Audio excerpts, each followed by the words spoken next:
Hello, and thank you for watching today's Northeast Regional Forecast. I'm Andrew Pritchard, meteorologist with Nutrien Ag Solutions. So we wake up and take a quick look at the satellite picture here on Tuesday morning. I want to point out this storm system right here. You see that counterclockwise swirl right there, an area of low pressure across the northern plains, a cold front extending off to the southwest from there. Now it's this storm system that's going to first dive through parts of the Midwest here before swinging back northeastward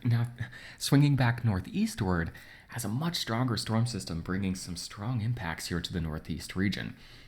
As we look at the radar picture here again on Tuesday morning, watching this storm system dragging a front through the region, that's going to bring some showers and storms to the Corn Belt today, but we'll want to track this thing eastward and watch for the impacts here as we get primarily into Thursday across the Northeast region. Now we can draw the storm system in when we look at the temperatures. That area of low pressure across the upper Midwest, a cold front extending from the southwest, and then a warm front right now through parts of the eastern Corn Belt.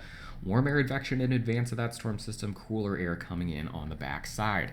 Now we won't see quite the dramatic temperature crash that we saw on Friday across the central U.S., but we will see another push of some cooler air into the region. That's going to bring some below freezing temperatures back to parts of the Corn Belt. But again, we'll watch this storm system kind of swing off to the northeast, bringing some impacts to the region later in the week. Let's take this over the time, tracking through the day today. We'll watch eventually the eastern Corn Belt light up with some showers and storms late in the day today into the overnight. We're looking at 7 p.m. Tuesday now, watching this storm system right in this area. Rain and storms along the front. A cold rain off to the north with perhaps some snowflakes mixing in across parts of Minnesota, Wisconsin, and the UP of Michigan, continuing into the overnight tonight. Waking up on Wednesday morning now, sunrise on Wednesday morning, the storm system is approximately in this area. We've got showers and storms along in advance of that cold front, moving into the northeast region now, western portions of New York and Pennsylvania at 7 a.m. on Wednesday. On the north side, that cold rain and snow continuing across parts of the UP of Michigan, parts of Michigan State itself, and southern Ontario. Let's take this a little bit further. Heading into lunchtime on Wednesday now, watching the heavier rain move into the northeast region along that front here across parts of western Pennsylvania into western New York. Continuing into Wednesday evening now, 6 p.m. on Wednesday, starting to see this thing really wrap up. That front now pushing into the northeast region, watching those heavier rains move into the rest of the northeast region here, taking over parts of the remainder of Pennsylvania and New York, and eventually the entire northeast region by the time we get into Wednesday night and Thursday.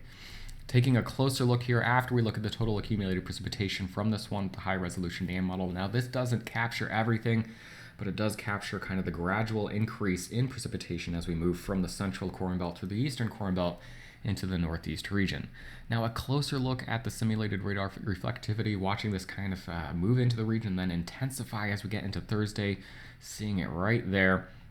Now, the original area of low pressure slowly moving through the Great Lakes here as we head through the day on Wednesday. That area of low pressure generally right about here. Now, as we head through, we're going to watch another area of low pressure really kind of take off right in this area. Now we're starting to see things wrap up here, getting a new center of low pressure developing off the coast. Again, strong northerly flow here, bringing those strong wind gusts and heavy precipitation to the area. A really treacherous Thursday across much of the northeast region. Let's take a close look at the wind gusts then across the northeast. We'll take this as the storm system approaches, watching winds begin to gust 30 to 40 miles per hour as we get into the day on Wednesday. Now this would be out of the south, watching this warm air advection come in on the leading edge here. So warm southerly flow early in the period here Wednesday into early Thursday. As we head into Thursday now, this is when the winds really begin to ramp up, and this will be more of a northeasterly to northerly component here as we watch the flow around this area of low pressure doing something like this. So let's time this out. Wind gusts beginning to peak above 40 and 50 miles per hour Wednesday night into Thursday across this region, perhaps gusting over 60 miles per hour along the coast Wednesday night into Thursday morning. Watching the strongest winds lift northward slowly as we wake up on Thursday morning, watching winds gust 40 to 50, perhaps 60 miles per hour closer to the shore across this region here, parts of New York State into Vermont, New Hampshire, and Maine during the day during Thursday morning. Now, even on the south side here behind this thing, with winds coming in from the northwest, gusting 40 to 50 miles per hour across parts of Pennsylvania and New York State well into the day on Thursday. So kind of timing out the peak winds, it's in coastal areas, kind of following this trajectory here Wednesday evening into Wednesday overnight, and then Thursday during the day kind of lifting into that area. But across the entire region, dealing with those 40 to 50 mile per hour wind gusts. It's where we look at the coastal areas.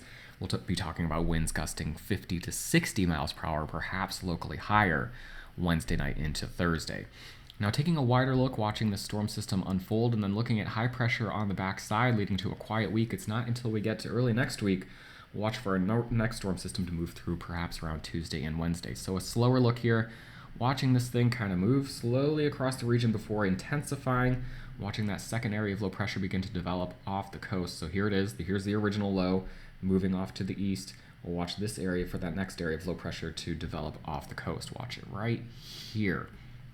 Now we're seeing this one strong central area of low pressure just off the coast by the time we get to Thursday morning. Again, watching strong winds, heavy precipitation continuing through the day on Thursday, tapering off Thursday night, and then quieting down as we get into Friday. Friday likely still dealing with some strong northerly winds gusting 30 to 40 miles per hour, but not dealing with the 60 mile per hour winds and seeing the precipitation move off for the day on Friday. High pressure on the backside, a quiet weekend across the northeast region, and then watching our next storm system develop across the central U.S. early in the week, tracking through the northeast region here early to mid next week, likely around Tuesday and Wednesday.